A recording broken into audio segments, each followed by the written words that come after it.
right, so Trundle as the first pick is something we have not seen in a while, especially when Nocturne is up. I was surprised to see Nocturne just get completely skipped over by both teams. Moving through picks and bans extremely fast. Gragas kind of as the answer to that Trundle is also definitely a little bit surprising. You have to remember, though, it is more of an AP Gragas these days than pure tank. A lot of players are just going Runic Echoes into Zonias and these sorts of builds, so you're not going to be able to steal as many pure stats as you would have before had this been a Cylinder Hulk into pure tank style of build. So certainly the dueling there becomes a little bit better. There also is the potential of Darshan taking this Gragas up to the top lane, so we'll have to watch out for that. Gangplank, though, as the things do slow down as CLG's first ban in Phase 2. They'll join it with Na and Syndra. Was the fourth ban there for FlyQuest. We'll see what number 5 is here. Yeah, it will be interesting. I mean, a lot of focus on Flame over there on the top side. This may be because Darshan is going to be the kind of unlucky blind pick here for his team. If you are going to be picking him right next in that fourth slot, as I am expecting with that double ban, Mundo has been taken away here also, so a lot of the safest top lane picks are gone, and it is going to be Darshan getting locked in on the ChoGath, so makes a lot of sense. You take away some of those traditional tough matchups, but there are still others available for Flame if he is willing to play a little bit more risky. This would constitute that somewhat. You can see Flame, I think he's conversing with his coach and teammates. Oh, I don't love Rumble into ChoGath. It's one of those matches where sure you can have the very early push, but ChoGath actually has pretty strong sustain and pretty strong kind of anti-push and pushing power himself. And if Rumble really can't kind of get you stuck under that turret, I think it becomes very difficult. So I would be a little bit surprised to see it. But there are options if you want to play a little bit more risky, like something along the lines of the Jace. But it is going to be the Rumble, so we'll see how much he's going to be able to get out of that early priority. Once ChoGath starts to build up some of the MR, once he gets to things like the Abyssal, it can become a lot tougher, especially in this kind of modern era where more and more people are actually going for Comet on a lot of these tanks and some of these pushing matchups. So we'll see how well Flame can handle this, but certainly there is a potential to be outscaled.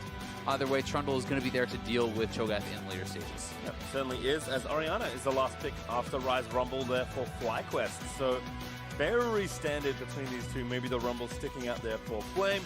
Has historically trended towards, more bruiser, more carry style champions, but as you said, could be tough here against Darshan with his tank of choice on ChoGath. But I think both these teams kind of looking for the same thing despite being in very different positions in the league. Currently CLG want to pick up what wins they can. If by some miracle they can rattle off 3 straight, then there are shots they can still make here for FlyQuest.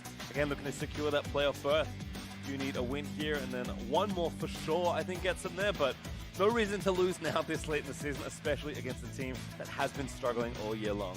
And this does actually make 3 straight Rumble games here for Flame, so obviously very comfortable in the matchup. He played it into GP, actually both games, against Impact and against Solo, so this is his first time having a crack at it against a tank, so we'll see how well he's going to be able to perform. And yeah, I mean, the other thing you always have to take into consideration when you're looking at these low-ranked teams is they're playing for their spot. Certainly true. I mean, talk a lot about CLG being such a storied org. I think no one expected someone as entrenched in the org as Ziggs to leave so late in the season. And so now you have to start questioning for players that have now been around together for quite a long time. And you think about names like Darshan, been around forever. Huhi has kind of become one of the faces of his team since his other, former, more famous teammates, if you will, have left the organization. So thinking that there could be more change on the horizon certainly has to be in some of these players' minds. Yeah, I mean, you want to have strong performances. You want to prove that you are worth keeping around, because when a team is willing to drop a coach who has been with the org for 5 years, they are certainly willing to drop players as well after a year of disappointing results here for CLG. Theoretically, there still is a path into playoffs, I do believe. They are not mathematically eliminated until they lose one more game, but for a team that has lost 7 straight, rattling off 3 straight wins after getting rid of your head coach is going to be a tall task. Yeah, for FlyQuest, it's who do you want to be tied with? Do you want to be tied with TSM and Optic, splitting at 8 and 8, or do you want to be tied with EgoFox and Cloud9? Given the trajectory of those teams, I think I know where I'd rather be as we move in towards our last week, actually, as the NLCS is our last game of Week 8. And FlyQuest, despite the fact that, a lot of criticism has been levied their way for their unconvincing wins, a lot of their kind of base race style games that have, been pretty crazy, they have one of the easiest schedules remaining. So they got a lot of those crazy wins against top-level teams, right? They have, I believe statistically the easiest schedule remaining. So FlyQuest certainly in a very, very good position to be able to lock in playoffs. And, Mark was willing to say on the Analyst Desktop of the day during Countdown that he's willing to bet on it, right? That he's confident enough that it's basically a done deal. So we'll see if FlyQuest can kind of make good on that and allow Mark to keep his pride. They're also not called Counterlogic Gaming for nothing. So let's see what happens here as JayJ and WildTurtle will join late here after helping Santorin over on his red buff. Looks like red side start for ReignOver also, which is of course cross-map from FlyQuest's current position. Here with the Varus Braum, seen a lot of this today. Actually seen a lot of this exact matchup 2v2. Yeah. It's becoming kind of the go-to, right? And as games have gotten slower, people want a lot of these scaling marksmen to kind of be in the mix. And when you bring in marksmen, when they are higher priority, then tanks become higher priority because it's about protecting those marksmen, enabling them in the late game, and everything starts to slow down a little bit, which then brings in strategies like split push, where you can kind of spread the map a bit more. So the meta certainly has taken a shift, and we've seen less and less mages on this path. I believe just one this week. I can only think of the Swain from Lost. Yeah, in bot did lane. actually lose. Yes, have not been too many there. ReignOver here. Chugging through the Raptors. Does take them down. Hulk shot from Turtle. Does just spot him, I believe. So we'll have some info on what ReignOver's up to. And of course, likely saw the other two camps, but they are gone. Looks like Crab though for Santorin. Takes the left side scuttle. ReignOver going to do the same there on the opposite side. Yeah, ReignOver just going for basically a power clear. And he may actually try to get down and perhaps steal away the Krugs, but for now, not going to be the option. Checking for vision. And sweep through. Did do a full clear top side, so he grabs the scuttle. He can have then all of these camps to clear up and should be a little bit ahead of Santorin in that regard, but did obviously spend some time trying to get vision as well. And Santorin may have time to actually get back to base and get out on the map and even up those camps before it really becomes anything. Big wave here being built up by Stixxay and Biofrost, and they are going to escort it here to the turret. Try and see if they can't deny some away from Turtle, who's going to try and hit them as best he can under the turret. Stixxay there, a little bit of poke. Actually going lethal tempo here. Seen a lot of comments today on Varus for the extra lane power and poke, but not here for Stixxay. Yep, and this is going to mean that he's doing an auto attack focus build. It should not be lethality with the lethal tempo. I'm expecting a Blade of the Rune King rush, Blade of the Rune King, Rage Blade Hurricane, this sort of style where it is physical damage focus, it is auto attack based. And, they don't have a lot of damage in this comp, really. They have a lot of sustained damage, so, you kind of need that from him. And both junglers end up just doing 6 camp clear plus scuttle, so no real gank attempts from either side. They're both going to end up with the same amount of farm, same amount of clear. Very relaxing first 4 minutes of the game. It is. It's the no rush. Yep, even mid lane, just farming back and forth. Ryze Orianna tends to do that. Huhi going to lose the race to first back here. Keane with a nice timing, also has TP, but probably won't commit it here. Just going to go back and pick up some mana crystals. Oh, I'm telling a lie, he is going to TP back. And Darshan does actually elect to not go for combat. He's just going to go grass. Rumble obviously is a melee champion, so you don't need that. It's definitely not a must-have by any means, but you can see Rumble is not really pressuring this lane heavily. The farm is fairly even. Darshan is full HP. Can be one of the more difficult tank matchups, I think, to bully for the Rumble in the early stages. ChoGath really does kind of excel as far as the wave clear does go. Yeah, nice lead here, actually, for Stixxay and Biofrost. Yeah, more than 10 as they'll take these next few. Now dematerializing. Oh, so juicy. Love that little combo. The Ryze wave clear very, very strong. But Huhi still has all his charges on his corrupting potion, so doesn't have to go back to base just yet, but now does take a little bit of a rough trade. We may see junglers come around, just help them push out, and fight on the bot side. What happened here? Yeah, that's a stun into the Devour. Biofrost forced to flash away. Has no sums left. Stun, eat arrows from the Ashe. Flash forward, first blood's over. Turtle! He's gonna grab it, and now Stixxay, gotta be careful. Yeah, JayJ very low as well. Turtle is gonna die. Okay, that was too much. Yeah, Turtle just kind of continued the fight there. Both ADs have flash. Both of them just decide to fight it out, and it is Stixxay that gets a kill back. He does survive, and with the farm advantage, he's ahead, but now there's the dive. Beautiful dive. Shockwave's not bad from Huhi, but it's an easy one there for Santorin. Keane is forced to flash away, but he will get out safely. Yeah, nicely done on the dive there from FlyQuest, who he hadn't gone back to base yet, so really not a lot of power in the kit here. And Biofrost stepping forward when already tongue lashed, not something you really ever want to do. You want to wait until those hunger stacks kind of expire from the Tahm Kench, so he gets the stun into the 8, exhausts him, flash forward for the auto, and Turtle gets an easy first blood there without even having to flash, but then decides, hey, I'm going to fight this out, but the stacks are on him from Stixxay, and nails the piercing arrow. That is a deceptive amount of damage that you can put out there. So despite the fact that first blood went to Turtle, it is Stixxay who is still ahead, you know, thanks to that farm advantage, but it is very, very close. Well played there by Stixxay. Unfortunately for Biofrost, not so much. Let's see if those exchanges to increase, especially with lots of summoners burnt. Maybe junglers want to start paying some attention. Yeah, I mean, I do think it would be an easy lane to gank for ReignOver. He has his ultimate. Tahm Kench has no flash, so certainly something that you can look to attack. Either way, wasn't expecting this to be any sort of a kill lane. This is generally a very passive farm lane, but if you make mistakes, you can be punished. And thankfully for CLG, they do trade it back, and ReignOver running into flame. Yep. A great time. Oh, actually ults him back. Smites him down as well. Here's the Realm Mob though from Keane. He's going to move in. Does get the root down. That should be a kill. Gragas not that tanky. ReignOver actually may be able to get away. No, not so lucky. But here's Darshan going to try and again force another CLG trade. No shockwave. It's about 15 seconds away. His Flaming King dip, dodge away, and blast cone to safety, and steal the red buff. Yeah, I mean, ReignOver ults him in, but Darshan wasn't there. Huhi doesn't have ultimate, so there's no follow-up damage to actually get that kill. And they say, oh, okay, I guess we'll just fight. So they do kill off ReignOver. Santorin getting involved there with the ultimate, now stealing away the red buff. So everything looking like it's going FlyQuest's way. And again, for what was the calm first 4 minutes, FlyQuest has done a really good job reading CLG's patterns, setting things up for themselves. This is, I think, something that's pretty underrated about FlyQuest as a team. They're not particularly flashy, and a lot of their end games, as you said, have looked pretty messy. Yeah. But they're just a really solid team. Yeah, they are very, very solid. I mean, they have massively improved since actually, you know, arriving at this roster. You know, bringing in JayJ, bringing in Santorin, the team has gotten so much better. So, you know, a far cry from where they were in Spring Split, and they do deserve a lot of credit for that constant improvement that they have been able to achieve. And for CLG, it has been a whole year pretty much, well, a whole split at least, of strong early games, but weak, mid, and late. And, you know, in this game now they don't really have that early game buffer to work with, and they have not been able to actually make anything happen in the mid and late game. So we'll see if they can kind of pull something out, if they can show something a little bit special.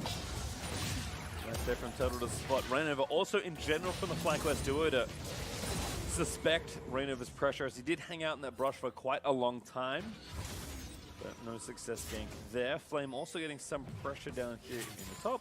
Looks like Darshan is going to come back after eating a little bit of damage. And yeah. Stixxay Bio still playing up in this lane. Stixxay again has that farm lead, has that kill. He's kind of the good note here for CLG's early game. Yeah, and he has really been kind of one of the bright spots for CLG throughout this split. I still think that his laning has been very strong. His laning stats have been solid. Shockwave is available for Huhi here, so they could potentially look for Keane. And Darshan, I think he went back to base because he's worried about a potential dive. His jungler was on the bottom side of the map. He knew Trundle could be up at the top, so I'm going to be a bit worried about that. But we'll be able to get out there, and looks like he's probably going to be building towards, you know, maybe an adaptive or something like that. This could also just be pieces of an abyssal as he works towards that item. Makes sense though for the early MR. Flame also has gone back, has his mask already finished up. And Santorin once again back here towards his bot side of the map, but this time it's not just the bot lane that he can look to attack, it is the Infernal, which he will start. Yeah, and that's going to be a really nice dragon for them to grab, you know, kind of securing some of that scaling advantage that they already are sitting on. I have to give a lot of credit to WildTurtle. This hawkshot is not going to actually catch much, but he has been pretty on point with tracking ReignOver throughout the game with that hawkshot. So definitely doing a very good job there, and it's one of those things that is really kind of goes unseen a lot of the time, I think, with Ashe. You know, I've had a lot of people kind of ask me sometimes, you know, why do pros pick Ashe so much? And this is one of the reasons. The vision is so damn good, but FlyQuest going for the dive. This feels very mean. Stixxay not really much to do there. Does get taken out by Keane, and JayJ even moves the aggro off of Turtle by devouring him. Really well played. Yeah, very clean dive from them there. CLG will try to trade back, grabbing this Rift Herald, but that's going to mean their turret just goes down. I doubt that Biofrost can actually keep this one alive. Nothing really Stixxay could do. He holds onto the flash, but they're going to lose the first turret. They lost the Infernal, trying to get something back with the Rift Herald, but we'll see if they can convert on that and really kind of knock down a couple turrets to make this trade worthwhile. Restack there for Darshan. Not too bad. They've got the Herald, of course, as well. See if they can look to trade those turrets, but of course that extra gold already over to FlyQuest, who are swapping They do it up towards the top side. ReignOver here has flash. Looking for Keane, but Keane with a really good flash. Yeah, very respectful there from ReignOver. You can't react once they've already flashed because the body slam flash is going to hit you, is going to stun you up. So as soon as you see them body slam, if you suspect it's coming, you've got to flash early. And Keane does so, gets out of there. No need to risk it, really. Your team is so far ahead, right? You can trade a summoner like that and feel fine about it. Also gets ReignOver's flash as well, so at least the trade there for Keane is going to stay alive. And he's going to just mow down creep waves here with Ryze. And we can see Turtle already up to the top side. The lane swap has not come through for CLG, so Turtle is going to be very soon working away on this turret. Darshan doesn't have his TP just yet. May just be a turret trade here. CLG is trying to knock down the one on the bottom side. They're going to drop Rift Herald, so they're going to try to push for 2. This is a pretty nice move from them. If they can knock down both, this does become pretty worthwhile. But we'll see if FlyQuest can look to respond. Maybe Flame can try to do something about it, but without the equalizer, I honestly think CLG just get 2 turrets, no problem. He's 10 seconds away from the ult, so FlyQuest will take the turret, but again, the charge is here. Flame, ooh, actually going to use a TP there. It's JayJ coming in. Okay. This tail's going to go down, so they have to commit something. They decide support summoner is the best thing to do. Yeah, and that's just a spellbook TP, so not really much of a cost. They were moving down Trundle and Ryze as well, so denying CLG that double turret there.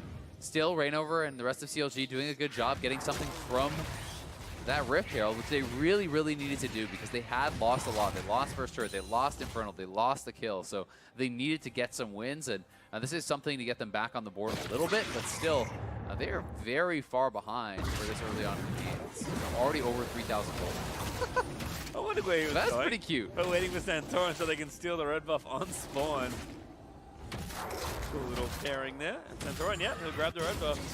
Denied away from ReignOver. That's some super feels bad man counter jungling. Yeah, that's pretty rough. ReignOver lost his last red, and as you said, gonna lose this one on spawn. So tough stuff for them, and he is falling behind. You know, and one of those things you always kind of want to bail out into a more tanky style build as Gragas when you are behind, but you know, that kind of works more in Trundle's favor as well. So that's going to be tough to deal with. You can see all of the Merc Treads already being purchased up here by FlyQuest, 3 of them on the top side to deal with any potential CC that can come through from CLG. You know, Stixxay still really is the only one that is kind of ahead. He has a farm advantage. They have similar item timings here in the bottom side of the map, but even with his edge, everyone else is kind of falling behind. Mid lane is fairly behind. Top lane is falling behind. They're losing turrets. They're losing objectives, and they're going to need to find some good engages. Ooh, good ult. Better devour. JayJ just scoops Turtle off to safety. Now the counter arrow is going to come. Is blocked by Biofrost. Ult also used there by ReignOver to disengage the fight. Yeah, ReignOver throws that out. You know, I wonder if they could have just gone for a bit of a fight there. I think Biofrost had done a good job blocking up a lot of that damage, so potentially they could have looked to turn it around either way. It is just the trade of ults. No summoners really down for either team, so not too big of a deal on either side. And you know, Flame going to be continuously shoving Darshan in. JayJ, sorry, actually going to get stunned, so is forced to flash away there. Uses exhaust as well, by the looks of things, so maybe ReignOver now can start something else. But Spotted out. Spotted by the hawk shot. Such a nice job there by Turtle. So just again, anticipating the fact that someone could be in that brush, he checks it out, shuts down the play before it even gets started, and FlyQuest really just pressing on all sides at this point, you know, extending this gold lead slowly but surely. And now again, keeping their dual lane anchored mid. Nice spot for them to be with both Ryze and Rumble able to pretty effectively crush down those side lanes. I mean, already up 3,500 gold or so. Pretty big early game lead here for FlyQuest with one Drake as well, with the Ocean spawning in just under a minute for them to maybe look to. CLG, they've done generally a good job as a team this year, and of course this split as well, of reacting and trading, but you need a little bit more than that to close out games, which is obviously part of the reason they've had some struggles. Yeah, you really do. I mean, you need to be well coordinated, well focused in setting up the objectives, and FlyQuest starting this one out. Yet another play. Stixxay going to be forced to flash out. Biofrost maybe the next target, but they'll just take the flash and leave it. Yeah, it's a nice trade. I think that the Trundle pillar with the equalizer there is actually a pretty nice combo. It makes engaging with that equalizer more reasonable if you can kind of bump them back into it and kind of lock them down with that huge Trundle pillar slow. So a good roam and attempt there from FlyQuest, gets them a summoner, and this game is really going to be on the back of Stixxay. You pretty much have to be able to be carrying in the team fights as this Varus, so there's going to be a lot of attention on him, and getting the summoner down there is actually a pretty big deal. because it really is essentially 3-man frontline, an Orianna, and then the Varus. And sure, Shockwave can be very impactful, but so much of the consistent damage has to come from Stixxay. Everyone else is also behind, and he's the one that's at least even, so CLG, so they're staying grouped here to try and contest for this Drake. Meanwhile, Keane, with his TP almost back up, is just splitting top lane, looking to take down another turret here. Yeah, and likely will just knock it down. No one's really in position. We do see that Huhi's going up top side now. The rest of CLG does get down a dragon, but nice Tahm Kench ultimate from JayJ, so this should secure them in the turret. We'll see if they want to stick around. Shockwave comes in to clear it out, so nicely done by Huhi, but turret will still fall. Yep, gets the wave, gets some damage down, but not enough to save it, unfortunately for him, so instead he'll wait for the wave and collect it now that they've left. CLG trying to counter push mid lane here. 3v1 right now, just Santorin looking to defend this. Arrow coming. It's Biofrost. It's going to buy some time. Oh, Flame actually also over the wall. It's actually enough to deter the push. Really nice stuff there from Turtle. Yeah, really good arrow. Just shooting that out does slow down that push. And, you know, they can't commit for a fight after it, but they're happy to just kind of clear the wave, defend that turret. Flame is behind Santorin, and they know that will be a tough dive to make. So, CLG will back off and take the kind of poor end of the trade once again. They do get the ocean, but they lose a turret and they lose pressure on the map once more. I mean, doing what they can, but it's tough to trade effectively when you are behind, although sometimes it is your only option. Again, CLG doing a good job keeping the game afloat. But FlyQuest have been really good at being proactive here in this game, using JJ's ultimate continually, using arrows and hawk shots from Turtle, even something like Equalizer or Keane's pressure. FlyQuest kind of know the different things that their comp and their cooldowns can do, and they're doing a nice job staying proactive and pressuring CLG. Yeah, you know, they show like a good understanding of tempo, and that's one of the things that St. Vicious was talking about in his interviews. You're talking about the fact that he feels many pros do not have a solid understanding of what tempo is, of how long it takes to get places on the map, of how long it takes to kill turrets and get objectives. And you know, he felt his team has a strong understanding of that, and that was one of the big things he actually credited for his team being able to win a lot of these crazy trades. They understand that, okay, it's going to take us X amount of time to kill off the base, X amount of time to charge this inhibitor. This team is being too slow. We can get that trade. We can get that advantage, and they're kind of trying to showcase that here once again. Still up 4K. CLG, actually both teams being pretty stubborn here in the mid lane, wanting to take down that outer turret. The Rift off the board, of course. CLG already took it for the bottom outer. So no easy way to get it here with plenty of wave clear protecting here as well. And if CLG can just kind of keep it into this sort of ARAM style game where they're both farming it out, they're going to feel pretty good. But Flame is TPing in, or here they come. Oh, good equalizer there as well. Flame with the flank. Here comes Keane. Realm Warp in. They've already got one. They've taken out Stixxay. And now they're going to try and get the combo back in. But nice Devour. Mid-air flight Devour. Going to save Keane from the Gragas ult. Yeah, that was beautiful. Flame with the flank ultimate there, and Keane TPing in on the side. FlyQuest able to get another nice kill, taking down Stixxay, who didn't have the flash from that earlier play, right? So again, you know, forcing that out, it was the previous equalizer from Flame when he came mid that they got Stixxay's flash. As soon as the equalizer's up again, they go mid, they get a kill. That is really textbook League of Legends. That is very good stuff to see. There's so many times where you see teams, you know, force out a summoner, never capitalize off of it. FlyQuest does so here, and they're going to be able to even get the turret. They're getting the top turret. They're pressing on all sides. CLG just feels like they're kind of rolling over. And this is, again, the thing that really impresses me about FlyQuest. They do not play flashy. They do things by the book. But the way they react and how quickly they're willing to do things like this is what impresses me. Yeah, and I didn't see Flame at the top side of the screen in the first play, and it was actually Ryze TPing in, as I said. So Flame in position, hit the equalizer, they get the kill. A beautiful Devour there from JayJ, saving his teammate from that ultimate from ReignOver. And FlyQuest just feel like they're doing everything a little bit better than CLG. It really is the lone bright spot of Stixxay right now. I think for CLG, who's, you know, kind of holding even-ish, but even for him, you know, if there's not additional threats, it becomes so difficult to actually stay safe because everyone is focusing their resources on you. So Huhi needs to scale up, become a threat. You know, Darshan needs to scale up and really become tanky enough that he can kind of withstand some of the punishment that FlyQuest is putting out. Gold lead growing here for FlyQuest. Closing in on 6,000 here with another Drake spawning in a minute. 55 arrow! No. Nails Darshan out of the TP and 3 collapse. Darshan nowhere good to go except the fountain. WildTurtle gonna grab it. That feels so bad. The 6-minute teleport cooldown, it does get canceled, but still it's such a long cooldown on this patch. Not only do you go down, you waste the TP. Flame still has his available, and FlyQuest again getting an advantage. CLG trying to get some vision around Baron.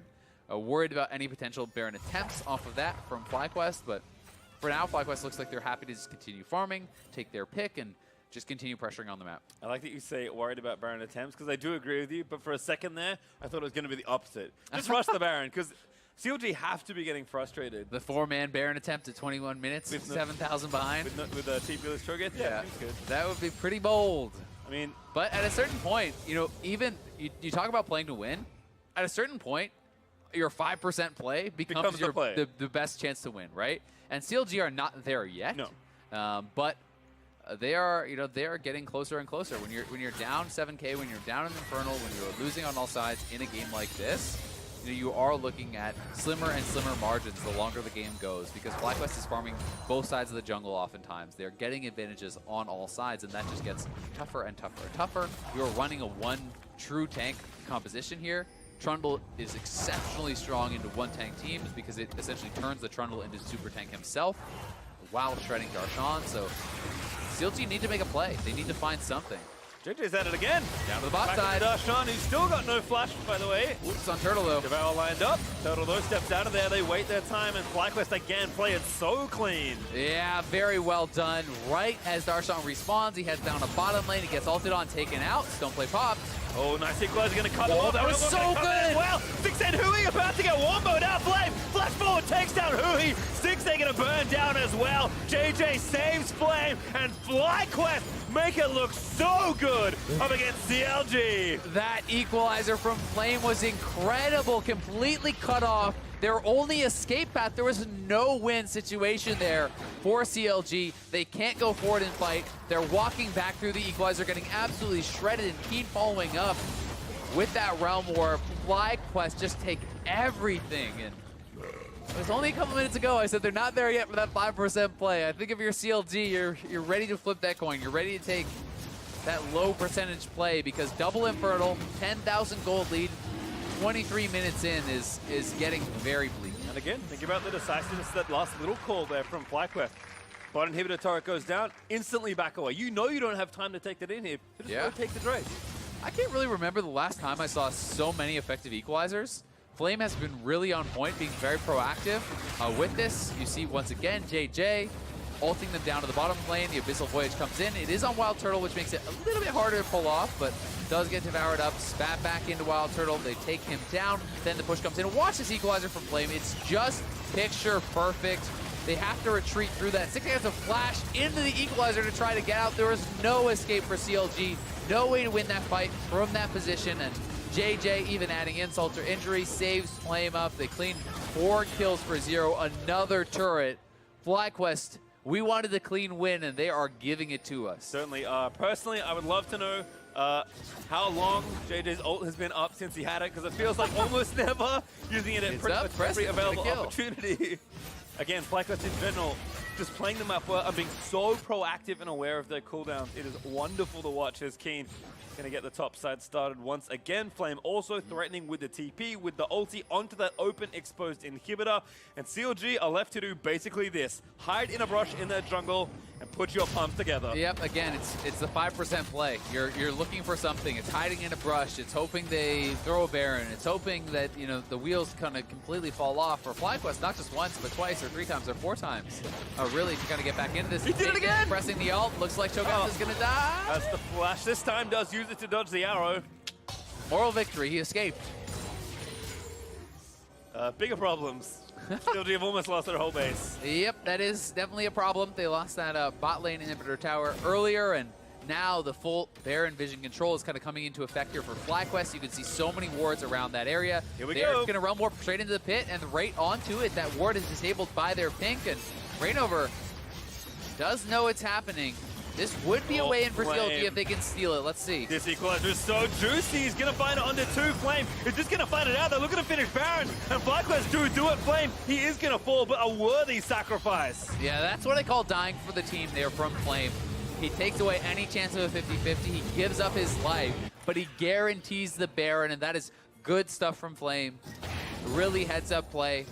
making sure ReignOver has no chance of getting into the pit, no chance of fighting through him and stealing away that Baron, because that was really the only way back in for CLG. So for FlyQuest, double Infernal, Baron buff available. When Flame respawns, I really do think you can march it down and potentially just end the game. At this point, it just feels like you look at the Baron timer, that's the amount of time FlyQuest have to win this game. They are so far ahead. Everything is going their way, and Keane's going to start the party off early by trudging down bot lane here and moving the minions in. And for the side of CLG, you know, the only hope that they have is getting a pick which delays the Baron buff, right? If you can get an immediate kill early on in the Baron buff, if someone is splitting away from the team, you pick someone off, maybe FlyQuest has to back up, maybe you can't actually get that. But that is why FlyQuest is walking around as a team. They're kind of converging on where Keane is. Look at all the pink wards now on this side of the map. This is where they want to push. 3 pinks immediately down. FlyQuest is really doing a good job prepping their vision. There was so many pinks on the other side of the map. Now they move 3 over here. They have 5 on the map. They have full vision control. It's so hard for CLG from that spot to really find a way to get in. You can see Keane sets up the siege pink there. Gets the minions going. FlyQuest have the timing almost perfect on these waves in mid and bot lane. And top lane's pushing as well, right? So you can potentially just rotate up as that wave stacks, Baron buff it up, send Flame up to the top lane even. And 3 waves of Baron minions coming in becomes so incredibly tough. Here are them going for the pick. Look at Keane, they do knock him back, but he's actually reasonably tanky, getting bounced around. He's gonna pop the realm up, Keane! Shut down just barely by Stixxay. And that's what CLG needed, because FlyQuest did not have the minions in position to actually pressure on that turret to go for a dive. So all the credit to CLG there. They pull off a good play, get the pick on Keane, and that is the sort of thing that you need to look to delay this out, to buy time, because if Flame was pushing at the same time on the top side, if that mid lane was being pushed in at the same time, you would not be able to kind of go for that play unpunished. Instead, they find the window. Keane gets shut down, but he does have TP, and there's still a minute 20 on the buff. It's a small one, but it is really the first obvious misstep that we've seen this game from FlyQuest. CLG, again, just trying to keep them away from their base and their inhibitors safe. Yeah, I mean, the longer you delay, the better you're feeling about this game, but it is a long, long road for CLG to come back in this one. And a 3rd Infernal is going to be spawning in a minute. That is so hard to win. I don't know what the percentage of games you win are when the opponents have triple Infernal, but I'm willing to bet it's like 10% or less, and that's you know, not even considering all of the gold lead there. So FlyQuest pushing up here. Keane has TP'd back out, and they're still trying to pressure with the Baron. He's actually doing a decent job poking at Darshan here. But again, just the real price is these turrets, all this inhibitor placed in bot lane. Yeah, Turtle wants to step forward and get shots onto this turret, but it is very hard. So for now, hey, they're going. Flash there from Santorin trying to trump down Huhi. That should be enough space to take down inhib number 1. Bot side does fall. Yeah, they're going to knock that down. Another well-placed equalizer there from Flame. Gets the flash, gets them the inhibitor. And with 10 seconds on the Baron buff, I think they just retreat back to the Infernal. Looks like that's where they're going to head. Oh, they're actually red buff. Stealing the red buff. Oh my god, poor ReignOver. So they're going to push top. They can always retreat back to the Infernal. For now, I think they're kind of just trying to set a trap and see if anyone comes, but definitely don't want to see FlyQuest giving this up. You need to see them being prepared, but Turtle does have TP, could get back down there. You do want to secure the 3rd Infernal. You want to maintain that neutral objective advantage, because that is so huge, having 24% additional AP and AD. A few steps ahead there for FlyQuest, it feels like. Fortunately for them, they won't get anything extra other than the Drake they were almost guaranteed to get.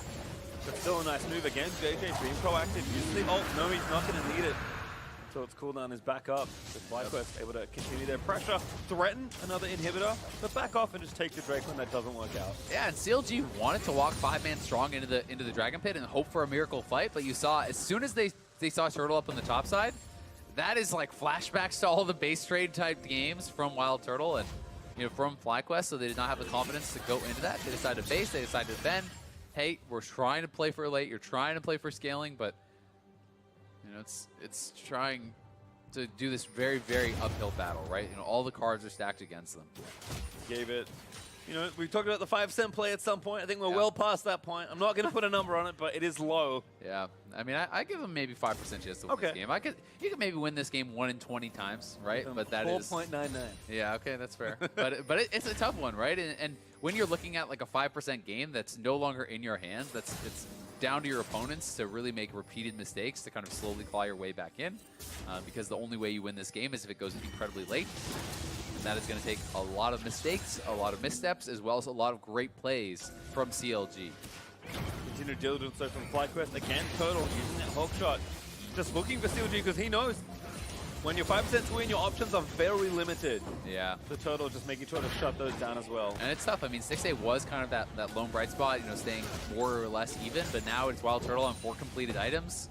You can see that Stixxay is on 2 and a couple of pieces. You know, when he hits that Hurricane, when he hits that IE, when he hits that true late game, maybe he could shred through a fight if they can protect him long enough, but he's not at that point just yet. He needs more time, so it's going to be up to the CLG squad to try to wave clear, try to look for something as FlyQuest comes in 5 men strong. Arrow again finds good equalizer once more by Flame, going to cut off the back line.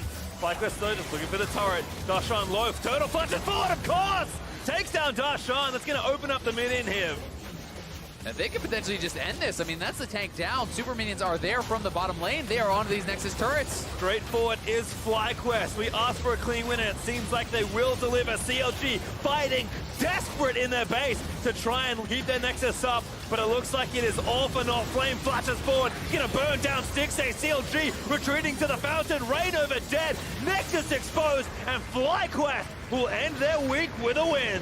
FlyQuest is absolutely dominating here against CLG, picking up another win for themselves. Looking really strong in the second half. Another win on the weekend, 2-0. And they are, you know, essentially all but guaranteed to get into playoffs now. That, again, 9 wins, has never missed playoffs before. They still have 2 games remaining, and they have one of the easier schedules going into next week. FlyQuest is going to play Golden Guardians. Then Cloud9, who is on a hot streak, but they should be in the playoffs now. It's not guaranteed just yet, but still very impressive stuff from them. Pretty clinical from FlyQuest, you know, start to finish. Very impressed with Flame in particular, was monstrous on the Rumble. His equalizers were so good. JayJ and Turtle were everywhere. I mean, it was a whole team effort. And the future is very bright for FlyQuest. I mean, we have not just, you know, probably in playoffs given the win, but playing for potentially a very good seed. They actually get to play Cloud9 here. They are now tied with, alongside Echo Fog, to maybe play up towards something as good as 3rd, which is, I don't think, something we expect. FlyQuest did make playoffs last split, so it's been a pretty big improvement to potentially make it to top 3. Yeah, I mean, it's been absolutely enormous. Their kind of meteoric rise from spring to summer. They've got so much better. Their roster swaps, I think, were incredibly effective, and they are looking really good. Certainly are. And to get more on that game, we're going to send it down to Ovely May and the FlyQuest support. Thanks, guys. JayJ, congratulations on that victory. A 2-0 weekend for FlyQuest. What did you think of your performance as well as the team's? I think yesterday we had a lot of troubles in closing out the game. I think that one should have been a little cleaner. But I think today we looked for a lot more opportunities, and we went over our game from yesterday and looked over our mistakes and fixed a lot of them for today and played a lot better. And today you were pulling off all of these crazy saves and bringing your team into where you needed them. So how are you coordinating all of this? Well, a lot of the time it's just about looking at people who are isolated. So a lot of the time I'll just be staring at my mini-map and then looking for people who are out of place. And then usually from that we can get a free flash or whatever. And then also I'll tell whoever I want to ult in, like, look at me, like, I'm going to go, and then we'll just go. You guys are sitting pretty at 9 wins coming into the last week before playoffs, but you know your spot isn't secured yet. So are you guys feeling the pressure? Yeah, I think today was the most nervous I've been for a game in like since Academy finals last split. So there's definitely a lot of pressure on us to perform and try to get good seeding for playoffs, and then hopefully go in the gauntlet and make a run for Worlds. Well, let's touch on that. What's it like for you going from Academy finals to potentially playoffs for the summer split?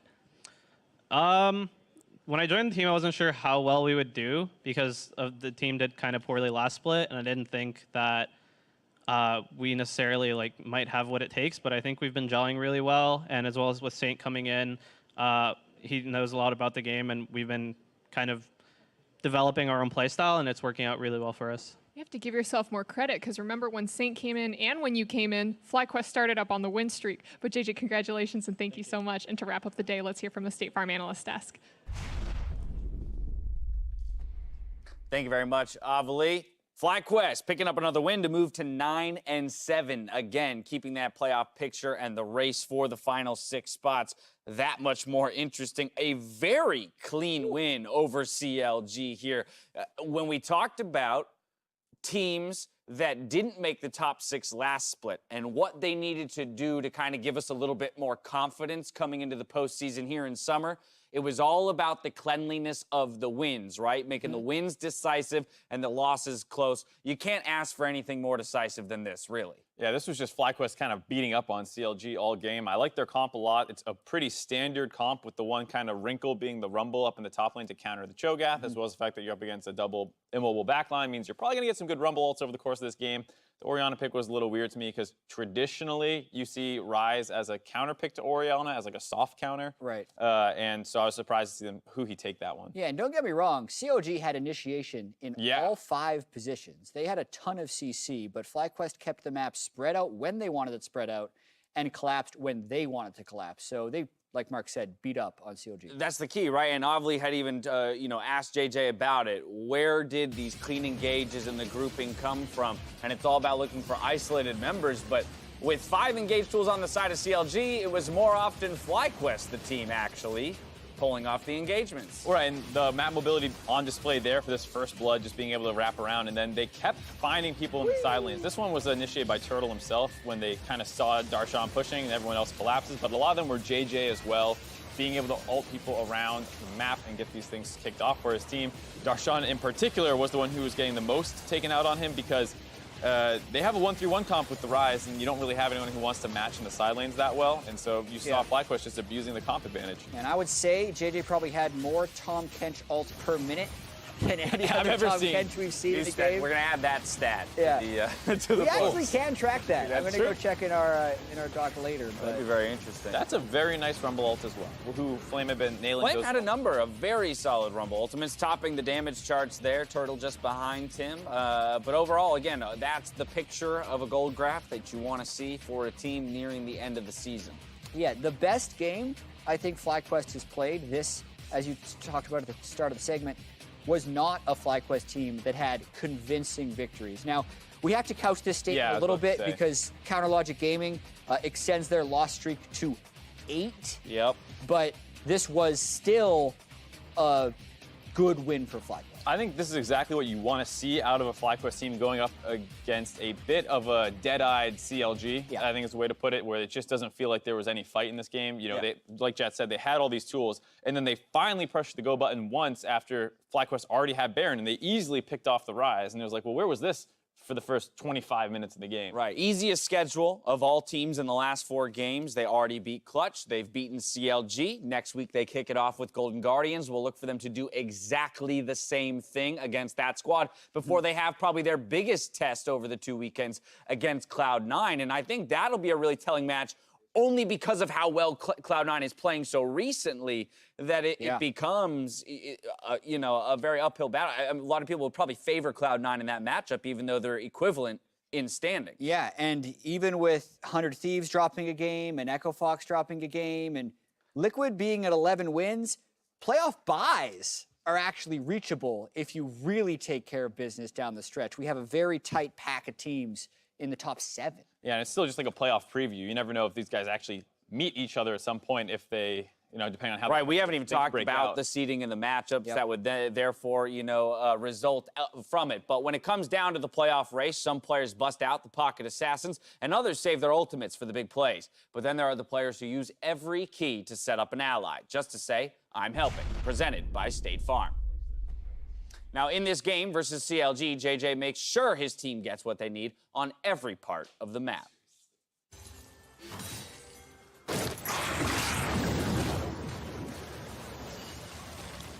Yeah, such a good Tahm Kench ultimate to get the dive in right off the bat.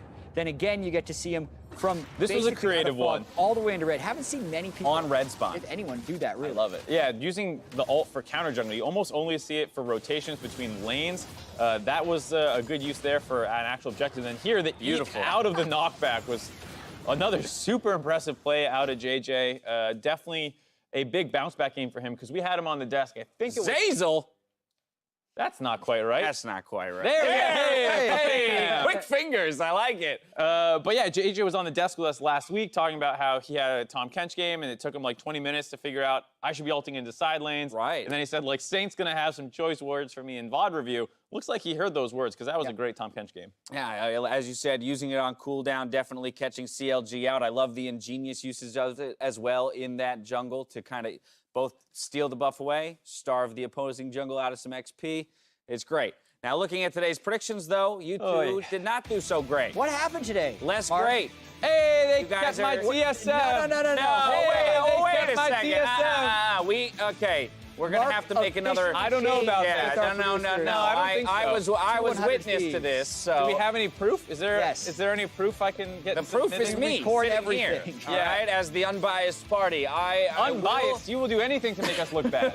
That's true. But then I'm equally biased against both of you. That's true. All right. Yeah. So in that equal bias, I will say that preceding the TSM 100 Thieves game, Mark actually rescinded his TSM vote. Wanted to flip-flop over to 100 Thieves because of the way the day was Thank you for going. that, Did you Had see that so much game? confidence Thank you in for it. the flip-flop. So in reality, both of them close out the day at 1-4. They can thank FlyQuest for giving them that one victory. Thank you, FlyQuest. But guys, I mean, I think if anything, that's a perfect encapsulation of what this split has been so far. Because as we believe things are figured out, as we believe things are becoming more rigid in the standings, and you've got separation between the top three and the next three, and then the bottom